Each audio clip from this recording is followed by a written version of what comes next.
Faith Ringgold is an American activist, painter, children's book author, and quilter who allows her narrative style of art making to define her work and life. The 90-year-old artist was born in Harlem, New York, but has ties to the South through her great-grandmother, who was a slave. Ringgold was an art teacher in New York's public schools for just about 20 years before starting her art career. She began as a painter and eventually combined her paintings with quilting, seeking to tell a story through her marks and the words she uses on her quilts. Her work examines racial issues in American society and draws from the events around her to form the story of the quilt.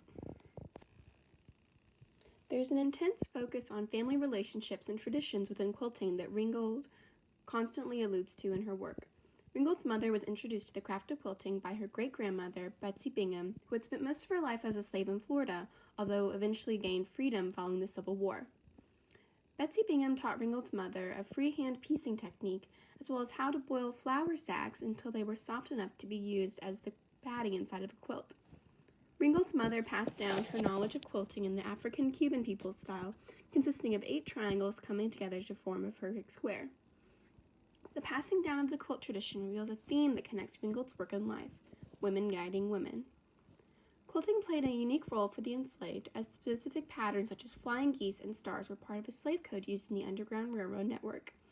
Here in Ringgold's Under the Blood Red Sky quilt, you can see the stars and flying geese pattern used on the outside edges of the quilt.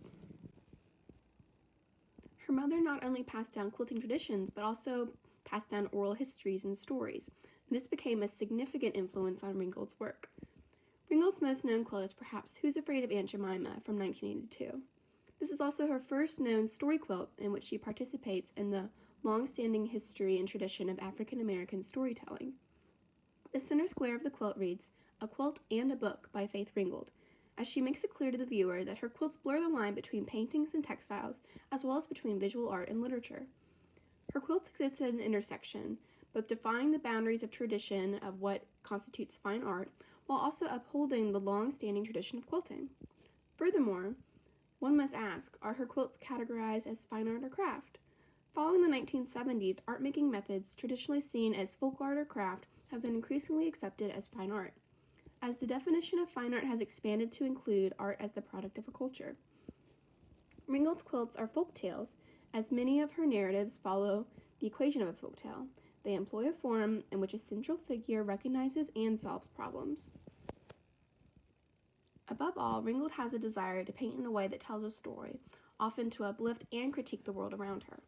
For example, following her arrest for desecration at an incendiary American flag show, Ringgold produced a painting showing the unreachable features of those imprisoned alongside her at Rikers Island. For the Women's House, portrays women basketball players, police officers, bus drivers, and even a female president. All these features unavailable to the women on Rikers Island, as they have been locked away and forgotten. The painting hangs in Rikers prison behind bars alongside the women it portrays. Ringgold connects the world of art and social justice effortlessly. She created space for African American and women within the arts, which often exists as a white-dominated space and a male-dominated space.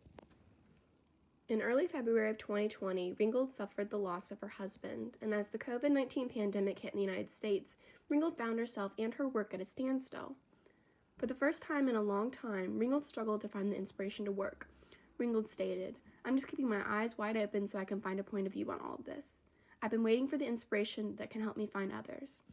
Tragically, that inspiration would come from the murder of George Floyd on May 25, 2020. Ringgold took inspiration from and portrayed the strained race relations within the United States for her entire career as an artist.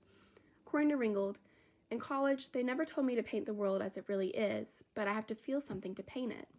Ringgold sees the death of George Floyd as a catalyst to turn the tides of social justice within the United States, as his breath was stolen by a system that threatens our freedom. Ringgold operates as a visual storyteller and protester of the many racial injustices within America for decades. The murder of George Floyd proves that her work is far from over.